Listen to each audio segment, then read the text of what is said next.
அண்ணா சீரியல்ல இன்னைக்கு என்ன நடக்க போகுதுன்னு பார்க்கலாம் வாங்க வீடியோக்குள்ள போலாம். சூடாமணி சாமி கிட்ட போய் வேண்டிட்டு இருக்காங்க, எப்படியாவது அந்த பிள்ளைய காப்பாத்திரு. யாரோ செஞ்ச தப்புக்கு யார் யார் தான் தண்டனை அனுபவிக்கிறது, யார் யாருக்கு தான் தண்டனை கொடுப்பீன்னு தெரியாதா?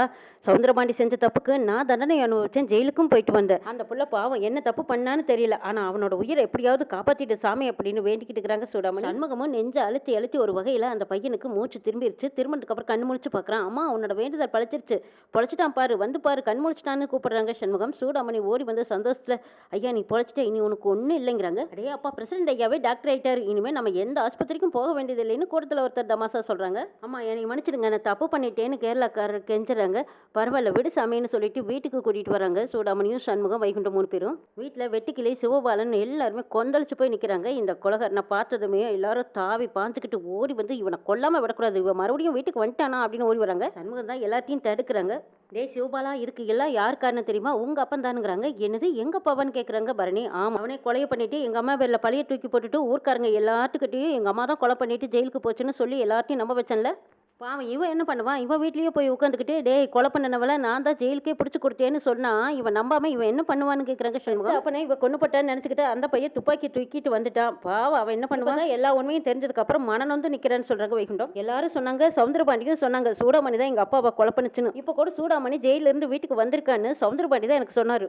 பாத்தியாடா பாண்டி, அந்த ஆள் ஜெயிலுக்கு போய் திருந்தினாரான்னு பாருங்கிறாங்க பாக்கியம். எல்லாரும் என்னை மன்னிச்சிருங்க, நான் தப்பு பண்ணிட்டேன், வேணா நான் ஜெயிலுக்கே போயிடுறேங்கிறாங்க. இப்பதான் உனக்கு உண்மை தெரிஞ்சிருச்சுல, அப்புறம் எதுக்கு நீ ஜெயிலுக்கு போறேங்கிறாங்க சண்முகம். டேய் இப்போ உனக்கு உண்மை புரிஞ்சிருச்சுல யார் உங்க அப்பாவை கொலை பண்ணாங்கன்னு? அதுவே போதும், நீ ஜெயிலுக்கெல்லாம் போக வேண்டாங்கிறாங்க பரணி. எல்லாரும் இங்கேயே நின்று இப்படியே பேசிட்டு இருந்தா எப்படி? பொண்ணு மாப்பிளைய உள்ள கூட்டிட்டு வாங்க, முகூர்த்தத்துக்கு நேராச்சுலன்னு ஐயர் கூப்பிடுறாங்க. பொண்ணு மாப்பிளையா? அடடே நம்ம தான், வா சூடாமணி போலான்னு வைகுண்டம் சூடாமணி பின்னாடியே எல்லாரும் போறாங்க. சூடாமணிக்கு அழகழகா நகையெல்லாம் போட்டு அலங்காரம் பண்ணிட்டு இருக்காங்க. ஏண்டி எனக்கு இந்த வயசுல இதெல்லாம் போட்டு அலங்காரம் பண்ணணுமா? இதெல்லாம் எனக்கு தேவைதானா? இதெல்லாம் ஒன்றும் வேண்டாங்கிறாங்க சூடாமணி. அத்தைய பேசாம கொஞ்ச நேரம் அமைதியா இருங்க, கொஞ்சம் கம்மியா இருக்குது, இன்னும் கொஞ்சம் பூ வைக்கலாமாங்கிறாங்க. ஐயோ இதுவே போதும், இதுக்கு மேல வச்சா எனக்கு தலை வலிக்குங்கிறாங்க சூடாமணி. இந்த பக்கமா வைகுண்டத்துக்கும் மேக்கப் பண்ணிட்டு இருக்காங்க. அச்சோ இது நிலை, இது பாவ மாதிரி வளர்க்குது, இது என்ன சிலுக்கு சட்டியா? எப்போ போடுப்பா இன்னைக்கு ஒரு நாள் அப்படின்னு வெட்டிக்கிளி சொல்லவும் சரின்னு போட்டுக்கிறாங்க. இன்னைக்கு நான் தான் தலைவாரி விடுவேன்னு சொல்லி தலைவாரி விடுறாங்க. அட இதெல்லாம் வேறையாங்கிறாங்க வைகுண்டம். எப்போ பேசாம கொஞ்ச நேரம் அமைதியா உட்காந்துட்டு, உனக்கு என்னதான் மேக்கப் போட்டாலும் பழைய அம்பாஸ்டர் மாதிரியே இருக்கிறிப்பாங்கிறாங்க. டேய் அம்பாஸ்டர்னா லேசி நினைச்சியா?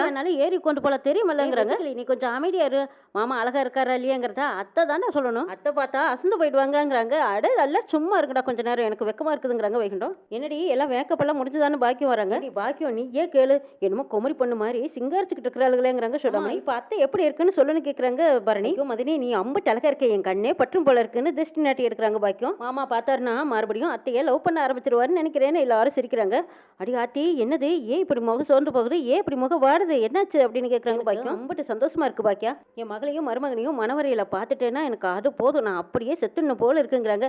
அடி ஆத்தி என்னது நல்ல நாள் அதுவுமா இப்படியா பேசுவீங்க? இன்னும் எம்பட்டு பார்க்க வேண்டியது இருக்குது. அடுத்தது ரத்னா கல்யாணம் இருக்கு, அடுத்தது வீரா கனி, இப்படி எல்லாரும் வளர்ந்து நிற்கிறாளுங்க.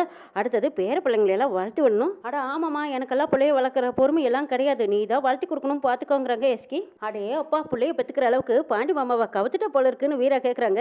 என்னெல்லாம் பேச்சு பேசுறாளுங்க பாருங்கிறாங்க பாக்கியம். அந்த பக்கமா வைகுண்டம் வேட்டி சட்டை எல்லாம் போட்டாச்சு, துண்டு எங்கேன்னு கேட்குறாங்க. துண்டெல்லாம் இன்னைக்கு போடக்கூடாது, அங்கவஸ்தான் தான் போடணும், மாமா வசம் தான் எடுத்துருக்கணும், துண்டு எடுத்திருக்கீங்கல்லன்னு கேட்குறாங்க. என்னலே பண்ற எங்க பண்ண அப்படின்னு சண்முகம் ஓடி வராங்க. ஆடா சண்முகம் அங்க பாரு என்னமா பாடா படுத்துறானுங்கிறாங்க வைகுண்டம். சிவபாலா அந்த துண்டு போடுறதும் நீ தான் போட்டு விடணுங்கிறாங்க. எப்போ நீ எந்திரிச்சு வாங்கிக்கோங்கிறாங்க. ஆமா உன் வீட்டுல யாருடா இருக்கா பெரிய மனுஷன், நீ தான் போடணும் போடுங்கிறாங்க. நியாயமா பார்த்தா என் தங்கச்சி புருஷன் சமுத்திரபாண்டி தான், அவன் தான் வெறி பிடிச்சு திரியிறானே, சரி நீயே போடுங்கிறாங்க வைகுண்டம். சரி விடு, அவன் போட்டு விட்டேன் என்ன, மருமகன் போட்டு விட்டேன் என்னங்கிறாங்க. முத்துப்பாண்டி தான் துண்டை போட்டு விடுறாங்க. போட்டு விட்டதுக்கு அப்புறமா அருமையா ஜம்முன்னு இருக்கீங்க மாமாங்கிறாங்க. மாமாவா நல்லா சொல்லு அப்படின்னு சிவபாலன் மறுபடியும் காது கொடுத்து கேட்குறாங்க. அங்க இருந்து எல்லாருமே ஒரு நிமிஷம் ஆச்சரியப்பட்டு போயிட்டாங்க. முத்துப்பாண்டியா மாமான்னு சொல்றான் அப்படின்னு மறுபடியும் கேட்டு பாக்குறாங்க. முத்துப்பாண்டி சொன்னதை கேட்டு எல்லாரும் சந்தோஷப்படுறாங்க. வைகுண்டம் ரெடியாகி வந்து சேர்ல உட்காந்துட்டாங்க. சரி பொண்ணு அழைச்சிக்கிட்டு வாங்கங்கிறாங்க. சூடாமணியை கூட்டிட்டு வராங்க. என்னமே நீ வெக்கப்படுமா, நீ இப்போ பொண்ணு புள்ள அப்படிங்கிறாக்கா நீ?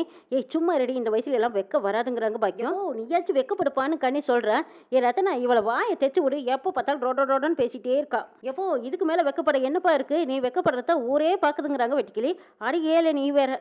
இந்தாங்க 2 பேரும் மாலையை மாத்திக்கங்கன்னு ஐயர் மாலையை கொடுக்குறாங்க. வரிசைகளும் சடங்கு சம்பிரதாயங்கள் இது எல்லாமே 60ஆம் கல்யாணத்துக்கு தேவையான முறைப்படி எல்லாம் நடந்துட்டு இருக்குது. தாலி கட்டி முடிச்சிடுறாங்க. எல்லாரும் பெரியவங்க காலில் விழுந்து ஆசீர்வாதம் வாங்கிக்கோங்கன்னு சொல்றாங்க. வைகுண்டம் சூடாமணி காலில் விழுந்து அங்க இருந்த எல்லாருமே ஜோடியா அவங்கவுங்க எல்லாருமே தனித்தனியா ஆசீர்வாதமும் வாங்கிக்கிறாங்க. எல்லாருமே ஆசீர்வாதம் வாங்கினதுக்கு அப்புறமா எல்லாரும் பந்தியில உட்காந்து சாப்பிடலான்னு உட்காந்துருக்காங்க. வைகுண்டத்துக்கு பக்கத்துல பாக்கியத்தை உட்கார சொல்றாங்க. லே சிவபாலா நீ தான் வந்து உட்காரணும், வாடா வந்து உட்காருவான்னு கூப்பிடுறாங்க. சிவபாலன் சரின்ட்டு வந்து உட்கார வராங்க. வெளியில அப்பதான் சவுந்தரபாண்டி கார் வந்து நிக்குது. காரை விட்டு இறங்குறாங்க. ஓஹோ! சூடாமணி, நீ என்ன சந்தோஷமா 60ஆம் கல்யாணம் கொண்டாடிட்டு இருக்கியா?